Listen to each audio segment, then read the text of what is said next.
What's up, YouTube? Welcome back to Jackpot MMA. Last fight or last card, we had pretty good predictions. I think I missed about two, maybe three, but as you can see here, we had some decent wins. I missed with the Steve Urseg, but I did cash out right before that fight because I kind of just got scared after seeing how all the Dagestanis, not the Dagestanis, but how the Muhammadovs and all of those guys were moving on the card. So I kind of just got out of that. But we did hit with the Ramazov Timarov on this parlay with the raise that ended up hitting. So yeah, we profited almost 300. But anyways, besides that, we're gonna get into this card here. We got the Medic versus Rodriguez. As you can see, I got the video of Daniel Rodriguez in Mexico.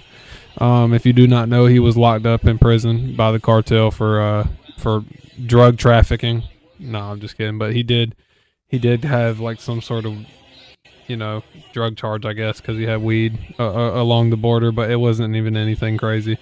Anyways, yeah, he was locked up, as you can see, doing his training in there, coming back after 8 months of not real training against a guy that's a lot quicker than him. But yeah, we'll get into that fight later on. First fight of the card, we got Jovan Leka versus Alexander Popik. Um, Leka coming in with a 13-2 record, coming off a contender series. He's kind of a blob. He can mix in takedowns, but he's not. He's kind of a can crusher as well. He can get some strikes going. He's kind of sloppy. Popik can also mix in some takedowns. He can stop some takedowns, and he has decent striking, but he kind of doesn't really last throughout the fight, and he slows down when he gets into the later rounds, which is like, I guess, why he's at heavyweight. He's not really a true heavyweight, but he fights here because he's so slow. Leka definitely has more of a heavyweight frame in comparison to Popik, so I think he'll be able to just manhandle him throughout the fight and probably win a decision. But both of these guys really are not that good, which is typical for heavyweight MMA right now. But I'll take Leka by decision. All right, next fight on the card, we got WMMA bout Nina Milicevic versus Haley Cohen. Milicevic, big favorite here, which is pretty rightful. Haley Cohen 7-5, not that great. 34 years old. She really is not the greatest fighter. On a 3-fight loss streak, losing to she's losing to Nora Cornhole and Jamie Linhorst, which I guess they're okay, they're decent. And she also lost to Alice Pereira by KO. But I'm gonna trust the basically undefeated fighter on this one. So yeah, give me Milicevic by decision or maybe finish. And I also have Luciano, the other WMMA bout. I have Luciano by decision. Forgot to make a comparison card for that one. All right, next fight, pretty decent fight here. We got Mateus Rebecki versus Kyle Prepelic. Rebecki, big favorite. Also pretty rightful here. He's 20-5. He's on a 3-fight loss streak, but he did beat Orobai, and sorry about that, but he did beat Orobai. He's proven that he can take damage and throw damage as well. He does bleed quite a bit every time he fights, but he's been fighting some decent competition. He beat Orobai, and then, which I thought Orobai won that fight, but he went to war with him, and then he fights Chris Duncan, who's pretty good, loses by decision, loses to Ludovic Klein, loses to Grant Dawson, and those are all pretty decent lightweights. And Prepelic is on a 2-fight loss streak to BSD and Drew Dober, which BSD is understandable, but Drew Dober, I don't really know about that one. That's not the greatest loss to have, and I think that they're kind of giving this fight to Rebecki to try to bounce back, and I think that he will finish it within the distance. Prepelic is not the most durable dude ever.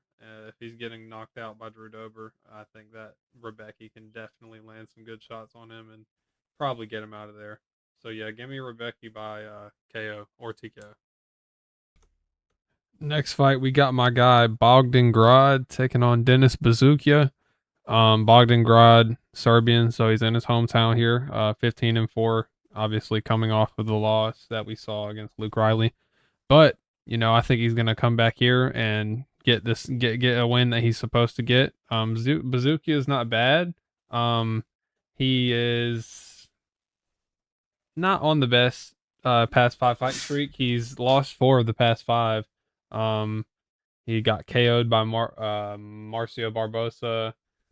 Lost the decision to Francis Marshall. Yeah, okay, maybe I take back what I said. He is pretty bad. So I think Bogdan Grad should definitely make this look easy and probably get a finish, maybe the first or second round. He'll throw some spinning kicks. He'll make it look cool, and he'll get back in the win column. So yeah, give me Bogdan Grad by finish.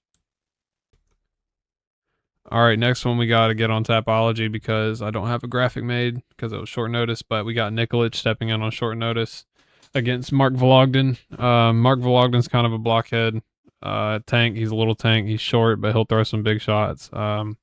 He's not the craftiest. He's not very fast. I think that Nikolic will probably, just outskill him in all facets and probably get a finish, but could be a decision. Either way, I think he gets it done. So yeah, give me Nikolic by finish.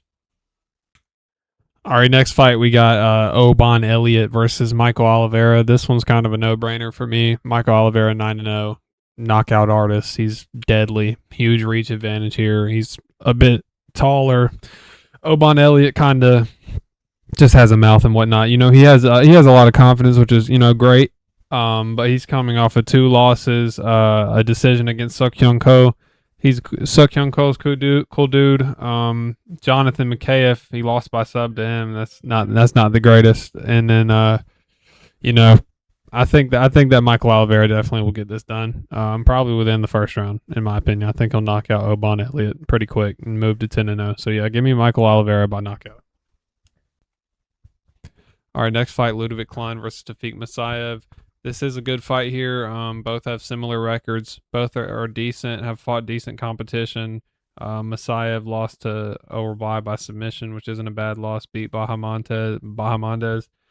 Klein lost to Gamrot, but he did beat Rebecki. So this is, like I said, a close fight. But Klein will probably have distance advantage here. And I think he's just all around a better striker. And I think he should get the win here. So yeah, give me Klein by decision. All right, next fight on the card, we got Milos Jencic, I believe, versus Noah Gugnon. Noah Gugnon, young dude, 25, coming out of France, I believe. He's 9-2. Other guy's not very old either, 29. He's still young. Janicic will have the height of reach advantage. He's pretty decent as well. They both are on like very good win streaks, I believe. They're both 5-0 in their last 5.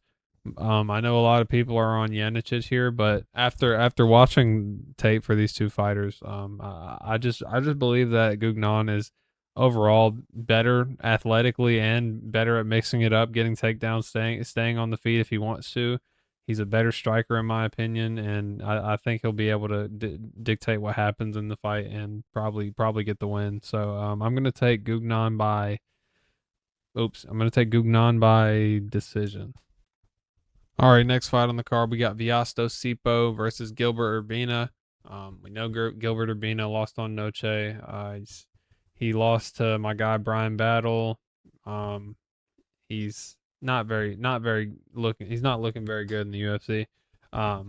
But he does have decent striking, but the problem is he has no chin, no defense, and when you have neither of those, you're kind of just cooked. So yeah, I think that Viastos Sipa should be able to definitely get it done. As you can see, he's a brawler.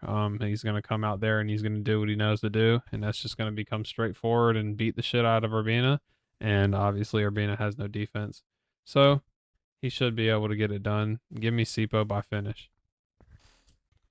All right, next fight we got Dusko Todorovic versus Robert Valentin. Similar records, but Dusko has a better record. Similar age, similar height, and whatnot. Most people are on Valentin here, but personally, I like Dusko in this matchup. He's fought better competition, and Robert Valentin is really not that great. I mean, his last fight he looked good, but that was against Julian LeBlanc, who was not good. And Todorovic has been fighting dudes like CLD. He fought Mansour Abdul Malik, and then he fought Zach Reese, and then he fought Jose Medina, and he won against Jose Medina. And he pushes a pretty high cardio output.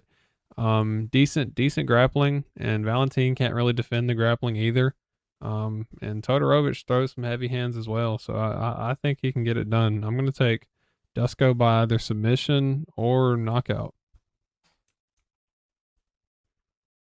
Next fight here, we got a little bit easier to predict than the last one. Rakic versus Tybura. Rakic hasn't won a fight in 5 years, which sounds ridiculous, but it is true. He's way younger than Tybura, though. Fortunately, Tybura is 40 years old, still can wear a little bit of damage somehow. But he has lost his last two fights. Lost to Tyrell Fortune, lost to Ante Delhia. I think that he's just gonna probably get slept here. Rakic is due for a win, and in all these fights where he's getting destroyed, he still is putting on decent performances, except for when he was running away. But I do think he'll get a win here. Give me Rakic by KO. Coming up in the co-main event, we got Jan Blachowicz versus Navajo Sterling. Blachowicz is the underdog here because obviously he is 43 years old. That is crazy. Almost my dad's age. This dude is unk, and he's basically a cyborg at this point. He has like triple knee replacements and just basically a whole skeleton replacement. And he's fighting Navajo Sterling, who somehow has been winning fights, even though, in my opinion, he's not that great. But, we haven't had an opponent that has been a true test for him yet. Jan could be that, but I cannot go with a guy who's 43 and has had a triple back surgery replacement, heart transplant, and all of the above. So yeah, I'm gonna have to go with Navajo Sterling here. I'm gonna take Navajo Sterling by finish, I guess. Coming up next in the main event, we got Uros Medic versus Daniel Rodriguez. Like I said in the beginning of the video, Daniel Rodriguez has been in Mexican prison for the past, I think, 6 months. He's been doing what little training he can in there, but I heard from he said this himself. He has only been able to run twice a week. They'd only let him out to run laps twice a week while he was there for the entire time he was there. Now, I guess he probably could have got some sort of cardio done within the walls, but that is not that. I don't know. That's not enough. That's not enough cardio for me. And his cardio is already kind of sketchy. He does have decent boxing, but Medic is just going to be too fast for him. Rodriguez is 39 years old. He has shot takedowns before, but I highly doubt he will do that here.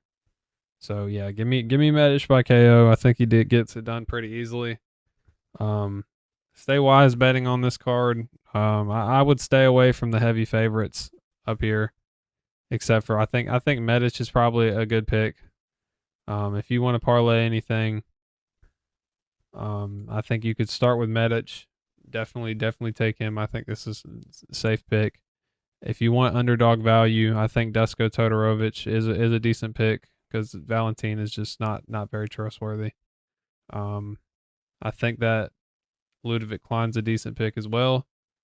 So if you would want to pair all of those guys together, you could. If you want to run in these straights, maybe Dusko for the value.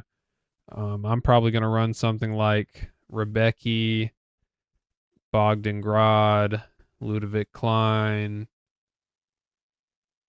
and then probably Medic and potentially Dusko, but I don't think I'll put him up there. But the ones I said before that'll probably be my slip or something along those lines. But if you guys are betting, I hope it goes good for you guys.